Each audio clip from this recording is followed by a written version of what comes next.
Ilang araw pa lang ang nakakalipas mula nang magsimula ang off-season, sunod-sunod na nga ang pagsagawa ng mga teams ng malalaking trade na siyang magpapalakas ng husto ng lineup. At dahil dyan, hindi na rin naman naiwasan pa ng Denver Nuggets na pag-usapan sa media ang ilang mga posibleng pagbabago na gagawin nila. At habang ginagawa nila ito, bigla na lamang akong nagsabi ang team owner ng Nuggets na aminado siya na darating ang araw na ititrade nila si Nikola Jokic sa mga susunod na taon.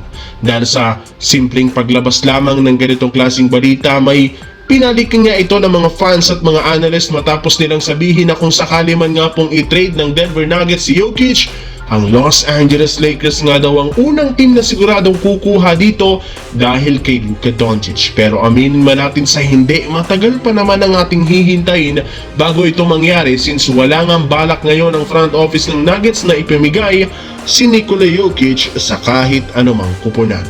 Ang importante ngayon, naglalaro siya sa Nuggets at best friend sila ni Luka Doncic. Samantala, matapos ngang makuhang muli ng Portland Trail Blazers si Jrue Holiday mula sa Boston, magkakaroon muli ng bakong veterano na tutulong sa kanilang team.